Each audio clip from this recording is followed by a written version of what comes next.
नमस्कार मित्रांनो, पुन्हा एक वेळ आपणाला मी भेटायला आलोय. कसे आहात आपण? निश्चितच तुम्ही आनंदी आणि उत्साही असाल. तर मित्रांनो, आजचा विषय पुन्हा एकदा आपण फोकस हा शब्द पाहत आहे आणि तो शब्द आज आपण शेवटच्या त्या अक्षराकडे येत आहोत. Yes, self discipline. हो मित्रांनो, आजचा जो खऱ्या अर्थानं विषय जो मी तुमच्यासमोर मांडलेला आहे तो फोकस या शब्दाचं विश्लेषण करत आहे. ते जे उद्योजक आहेत, जे तरुण उद्योजक होऊ इच्छित आहेत, म्हणजे स्टार्टअप करू इच्छित आहेत त्या सर्वांसाठी, आणि जे कोणी त्यांच्या व्यवसायामध्ये आहेत पण काही कारणामुळे ते काही गोष्टी त्या विसरत असतील किंवा गॅप निर्माण होत असेल त्या सर्वांसाठी हा माझा व्हिडिओ आहे. तर मित्रांनो, मला विश्वास आहे तुम्ही आनंदित असणारच आहे. आजचा विषय पुन्हा एकदा सेल्फ डिसिप्लिन, अर्थात yes stand for self discipline, अर्थात स्व अनुशासन. स्वतःच स्वतःवर नियंत्रण असतं, हे या विचारानं आपल्याला खऱ्या अर्थानं पुढे जावं लागेल. कारण जो व्यक्ती, जो उद्योजक आहे, ज्याला काही नवीन निर्माण करायचं आहे, त्याच्या स्वतःवरती नियंत्रण असणं फार महत्वाचं आहे. कारण तुम्ही जर चंचलता जर निर्माण केली तर त्या चंचलतेमध्ये तुम्ही जर स्थिरता तुमच्यामध्ये जर नसेल तर तुम्ही खऱ्या अर्थानं व्यवसायामध्ये अनेक अडचणींना विनाकारण बोलावा.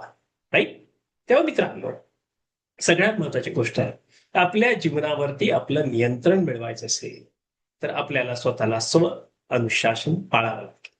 आणि ते प्रत्येक यशस्वी उद्योजकाचं आवश्यक अशी बाब आहे. ते त्याचं सामर्थ्य आहे आणि ते फार मोठं सामर्थ्य आहे मित्र. म्हणून व्यवसायामध्ये अनेक समस्या तुम्हाला येतील, पण त्यावेळी तुम्ही आळस करू नका. व्यवसाय करत असताना तुम्हाला तुमचं जे टाइम मॅनेजमेंट आहे ते व्यवस्थित नसेल, म्हणजे थोडक्यात विस्कळीत दिनचर्या तुमची असेल तर ती उपयोगाची नाही. तुमचं टाइम टू टाइम वेळेनुसार घटना घडल्या पाहिजेत आणि वेळेचा उपयोग कधीही करू नका. आणि प्रोडक्टिव्ह टाइम तुम्ही स्वतःला द्या.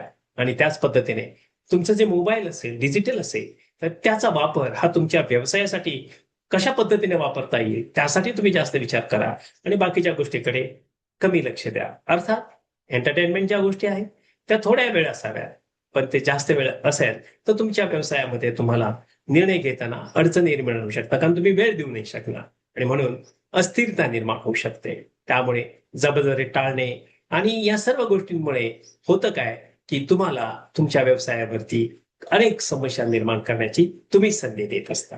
तर मित्रांनो, सगळ्यात महत्वाची गोष्ट आहे की तुम्ही स्वतःचं स्वअनुशासन केलं, स्वतःची सेल्फ डिसिप्लिन जर तुम्ही केली तर त्याचे फायदे मात्र मी नक्कीच सांगेन. की नियमित दिनचर्या पाळायला लागलात तर तुम्ही तुमचा एक वलय निर्माण होतोय, तुमचा एक औरा अशा पद्धतीने निर्माण होतो आणि लोक त्या पद्धतीने एक आदरयुक्त त्या पद्धतीने घटना घडण्यास ते कार्यरत राहतात. आणि मग मित्रांनो, योग्य सवयी तुम्ही तयार करता, तुम्हाला आपोआपच चांगल्या सवयी लागतात. वेळेवरती एखादी गोष्ट घेतली तर ती पूर्ण करणे आणि ते नियोजनबद्ध करणे, ध्येयावरती लक्ष तुमचं केंद्रित होतं आणि सगळ्यात महत्वाचं तुमची निर्णय क्षमता उत्तम पद्धतीने बनते आणि त्यामुळे तुम्ही खऱ्या अर्थानं एक शिस्तबद्ध व्यक्तिमत्व तयार होता आणि तुमचा विकास तुमचा पर्सनल आणि तुमच्या व्यवसायाचा उत्तम पद्धत.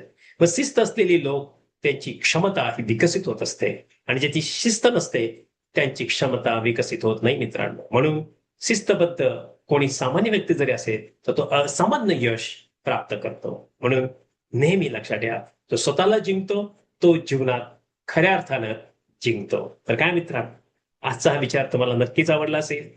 तो विचार आहे स्व अनुशासन, सेल्फ डिसिप्लिन. आणि म्हणूनच जे सेल्फ डिसिप्लिन पाहतात ते त्यांचं वय काय आहे याच्याकडे ते कधी लक्ष देत नाही. ते डिसिप्लिन मध्ये काम करतात आणि त्यामुळे ज्या ते वयात आहे ते नवीन निर्मितीच करतात.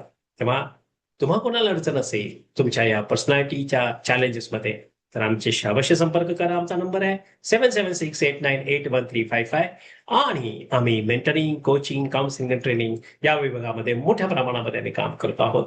आणि मला विश्वास आहे मित्रांनो की तुम्ही त्या पद्धतीने तुमचा विकास कराल आणि तुमच्या विकासामध्ये खऱ्या अर्थानं पुढे जाण्यासाठी तुम्ही आम्हाला जर संधी दिली तर आम्ही निश्चितच तुमचं सोनं करू. धन्यवाद.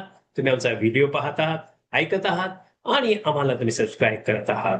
आणि आमचा एकच हेतू आहे, तुम्ही सुजलाम सुफलाम सर्वार्थन व्हावं आणि त्या पद्धतीने तुम्ही विकसित व्हावं, हाच आमचा हेतू आहे. चला तर मित्रांनो, आपण नवीन व्हिडिओकडे जाणार आहोत, नवीन विचाराकडे जाणार आहोत. तेव्हा आतापर्यंत पाहिलेल्या व्हिडिओबद्दल धन्यवाद. धन्यवाद आणि धन्यवाद. थँक्यू. थँक्यू.